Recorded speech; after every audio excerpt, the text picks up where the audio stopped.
Hey, it's Adriel from Funnel Flare. Today we're going to be speaking with Thomas, our SDR extraordinaire, about what to do when prospects pick up. Hey, likewise, Thomas here from Funnel Flare, and I'm looking forward to this conversation. Fantastic. Well, why don't we get right into it? So let's say you're 45 calls deep in the day.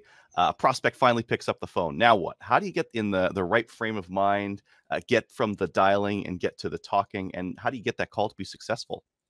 Yeah, I think the first thing to do is relax. Just take a minute. You've been ready for this call, just like you were every other call you made. That's super important. You can't zone out when you're making these calls, even in a power dialer. Absolutely can't zone out. You have to be ready to have the prospect pick up the phone on the other end every single time you dial. So if you're in that frame of mind, I think you'll absolutely be ready for it. The next thing to keep in mind is that you've just interrupted their day. So the bad news there is they may have been in the middle of something. They may be driving. They might be walking into a meeting. You need to acknowledge that. You need to ask permission to move forward with the conversation. Now, the good news is that they picked up the phone. So they've already opened the door to something. It's as simple as saying, hey, do you have a couple seconds to talk about sales automation? Do you have a couple seconds to talk about a certain value proposition or what you're offering? And you just wait. You wait for them to give you that permission. And once they give you that permission, you can proceed to go into a deeper conversation.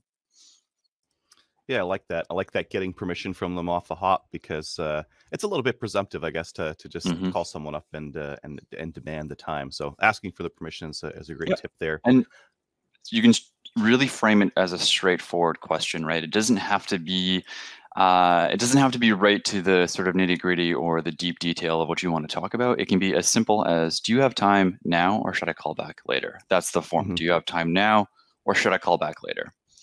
Yeah, that's really good. What do you do if they ask you to call them back later?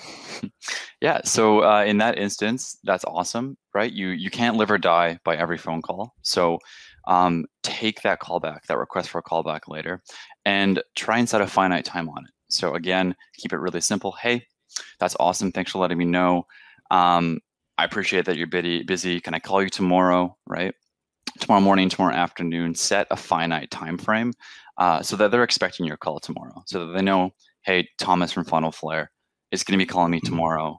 And you can ask something like, are you a morning person? Are you an afternoon person? Right? You can throw a joke in there and say, hey, you want me to call you tomorrow at 9 p.m.? Is that the best time for you? Just something to break up and kind of, break up the pattern of conversation, right? So sort of a pattern interrupt there. Awesome. Yeah, those are some really interesting tips. And then let's say you do get them on the phone. What are some tips to get them talking? Yeah, so I think in that instance, when you actually have them, awesome. You need to start asking questions that are open-ended enough that they can't simply just answer them with a yes or a no, right, in the affirmative or the negative. You need to start asking them about their business process, not too in detail, but just enough to get them to speak to their experiences with the problem you're trying to solve. So in my instance, it might be, hey, how are you handling your sales automation process? Which platform do you prefer? Do you have one that you prefer?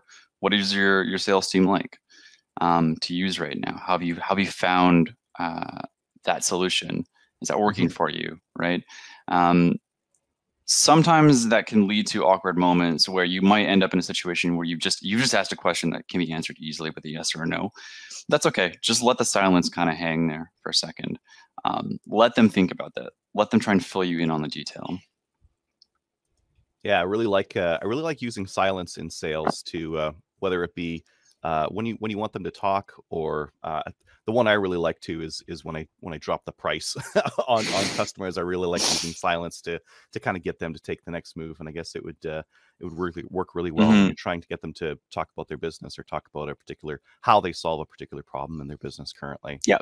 And there's a lot of power and confidence in silence. I think those moments where you feel anxious, where you feel like you need to fill in the silence, right? That's where you go into your sort of bottled, pre-prepared bit about features and benefits. And nobody really wants to hear that, right? They can go to your website.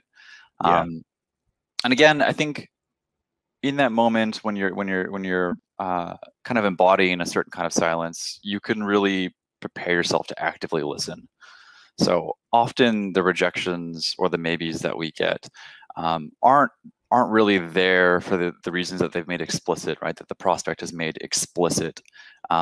You might actually find out that the reason they're rejecting it isn't because they don't have the resources. It's not because they don't have the sort of people hours, right? The labor to do it. It might be that they just aren't necessarily informed on what it would take and what the costs of staying the same are. But that conversation doesn't have to happen in that moment on that phone call. That can be a callback. That can be next quarter. More importantly, especially as an SDR or a BDR, you're just trying to book the demo. You want to get them on the demo, and you want the account executive, or you want the CEO or the COO, or whoever is handling the demo to answer the more detailed questions. Again, what you're trying to do is ask permission for the conversation, and then from there, asking permission to say, hey, can I take up 30 minutes, 50 minutes every time? We'd love to show you what we can do and maybe give you some business strategy advice, that kind of thing.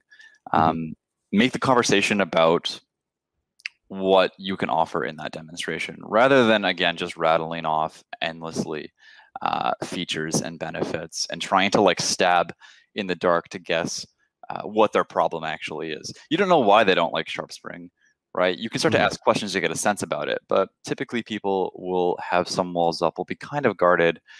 That's okay. You don't need to have that conversation in that moment. Just push it a little bit further. Cool. So I think one thing that needs to be stressed is you should leave every phone call better than you found it.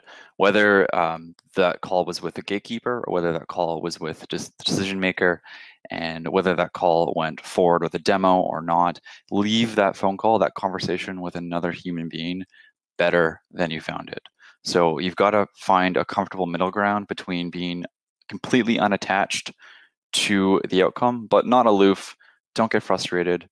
On the other end, I think you need to be responsible to the fact that you've had a conversation with another human and try and keep that present in mind every single time you dial. A good example is if you call a gatekeeper and again, you're 45, 50, 60, 100 calls in, you're getting a little bit frustrated. It's feeling a little bit tedious. Don't leave that conversation making the gatekeeper feel sour with what you said or how you said it. Just treat it like a fresh call every single time, and in a very basic way, speak to them like you'd like to be spoken to. And on another side, outside of just being the ethical thing, the right thing to do, that gatekeeper or that VP, right? They're going to say, "Hey, Thomas from Funnel Floor called. He was very straightforward, very clear with what he wanted. We should return his call. We should return his email." Right. So leaving the call better than you found it is a good way to sort of push the needle to move the conversation forward to where you need, where you need it to go, basically. Yeah. Awesome. Yeah. Some really good tips and some really good ideas on how to start that call when they actually pick up.